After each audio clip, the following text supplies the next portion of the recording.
Good morning class. बच्चों, इसके पहले अपन ने पहले वाले वीडियो अपन ने द ट्विंस पोएम ली थी। आज उसके इंग्लिश वर्कशॉप करेंगे अपन। ठीक है, पेज नंबर 59 निकालिए, English workshop.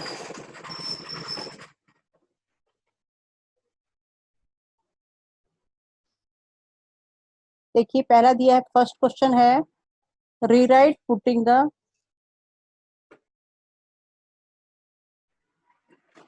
Putting the mistakes in the speakers life in their proper order.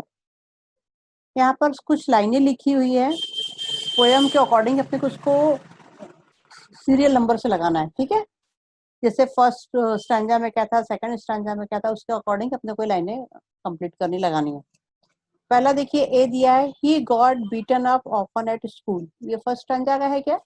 नहीं। B, the speaker's pride become his brother's wife. ये भी नहीं। The speaker desperately asked for guidance. ये है फर्स्ट लाइन। नहीं। No one in the family could distinguish between the twins baby. Yes, ये है first line, यानी फर्स्ट स्टैंजा में आने वाली लाइन ये है, no one in the family could distinguish between the twins baby. और सेकंड है, at the naming ceremony wrong name were given to the two twins brother. Second line. अब देखिए थर्ड लाइन इसमें कौन सी है? ये है क्या, even in the death the twins were not separate during burial. No. Third है, he got beaten up often at a school. First line आपकी है डी वाली, सेकंड लाइन है ई वाली, थर्ड लाइन है ए, और फोर्थ लाइन है C, the speaker desperately asked for guidance. And fifth line है, the speaker's bride become his brother's wife. And sixth line last one, even in a death the twins were not separate during burial. आपको क्या करना है, जब ये आप लिखेंगे copy में, तो आपको सीरियल नंबर से लिखना है, और आपको ये लाइनें पहचानना है। ये क्वेश्चन अब आपको आता है 2 मार्क्स का पोएम में कई बार, या पैसेज में भी आता है। तो इसमें अब बहुत इजी होता है कि हमको बस ये लाइनों को ध्यान में देखना है और स्टांजा देखना है या पैसेज देखना है। बहुत ही इजी होता है, फुल मार्क्स अपने को इसमें मिलते हैं। अब सेकंड क्वेश्चन है, ये आपका होमवर्क है, pick out 4 situation in the lives of the twins which are too absurd and senseless to believe.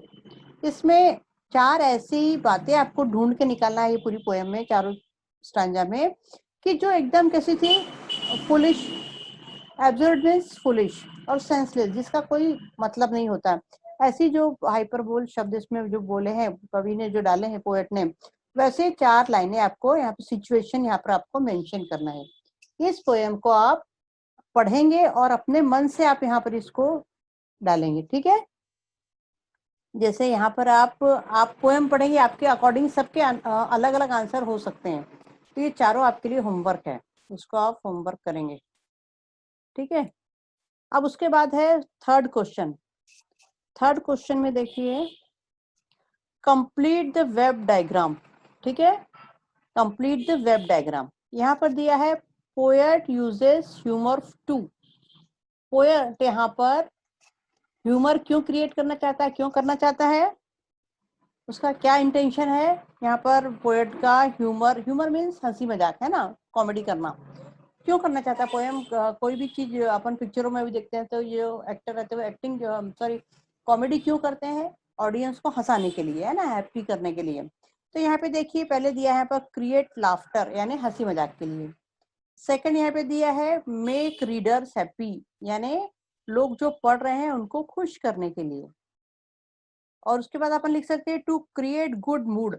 हमारा मूड अगर खराब है तो कोई अपने को हंसाने का प्रयत्न किया, तो अगर हम हंसे तो हमारा क्या होता है, आधा बर्डन दूर हो जाता है। तो यहाँ लिखेंगे अपन टू क्रिएट गुड मूड। फिर यहाँ दिया रिड्यूस बोर्डम, यानी बोरियत को कम करने के लिए।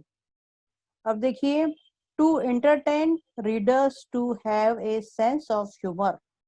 टू एंटरटेन, एंटरटेन मीन्स मनोरंजन करना, रीडर्स मीन्स पढ़ने वाले ऑडियंस के लिए।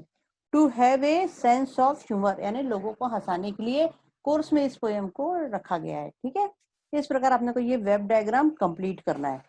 ठीक है, अब यहाँ देखिए बी क्वेश्चन जो दिया है, ये भी आपके लिए होमवर्क है। इसमें भी आपको क्या करना है, ये आप सबके आंसर अलग हो सकते हैं।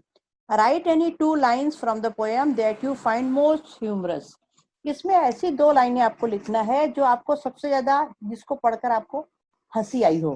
तो ऐसी 2 लाइन हर बच्चे की अलग अलग हो सकती है। किसी को कोई भी इस पोएम में, चारों स्टैंजा में से कोई भी 2 लाइन ऐसी आपको लिखना है जिसको पढ़कर आपको ज्यादा हंसी आई हो। ओके, ठीक है।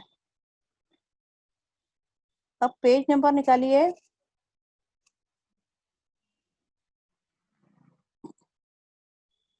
Page number 60। इसमें देखिए यहाँ पर दिया है, pick out the lines that contain, pick out the lines that contain alliteration। इसके पहले अपन ने पोएम में पढ़ा है ना, that you start dying slowly में अपन ने alliteration पढ़ा है, ठीक है। तो alliteration में मैंने क्या बताया था आपको, कौन सी लाइनें आएगी जिसमें कोई लेटर बार बार रिपीट हो रहा है।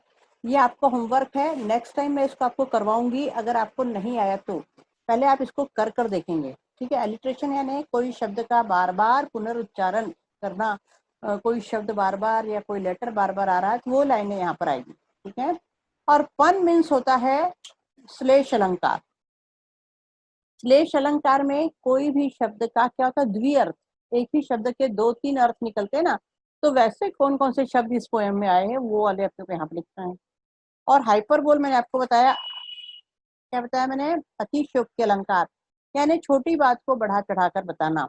वो वाली लाइनें कौन सी है इसमें आपको लिखना है, सबकी 2-2 लाइनें लिखना है, ठीक है। हाइपर एलिट्रेशन की 3 लिखना। एलिट्रेशन मीन्स हिंदी में अनुप्रास अलंकार, पन मीन्स श्लेष अलंकार, हाइपरबोल मीन्स अतिशयोक्ति अलंकार। तो ये भी आपको होमवर्क है। आप इस पोएम में चारों स्टैंजा में से आपको जो समझ में आ रहा है उन लाइनों को आपको लिखना है, एलिट्रेशन, पन और हाइपरबोल, ठीक है। अब देखिए इसके बाद है question number 5। Pick out from the poem set of word that generally go together. इसके पहले स्टार्टिंग में अपन वार्मिंग अप में भी देखा था ना, कैसे क्या बोलते हैं, कोलोकेशन, है ना, जो शब्द मिलकर बार बार आ रहे हैं। जैसे यहाँ पर दिया है फॉर एग्जाम्पल कीथ एंड कीन, तो इसमें और आपको ढूंढना है कौन कौन से हैं। जैसे form and features, face and limb, take bar, fearful pitch, ठीक है। ये आपको देखकर कॉपी में अच्छे से उतारना है। अब देखिए 6th क्वेश्चन है, right in your notebook the summary of the poem, write in your notebook the summary of the poem in about 15 to 20 line each in your own words, ठीक है।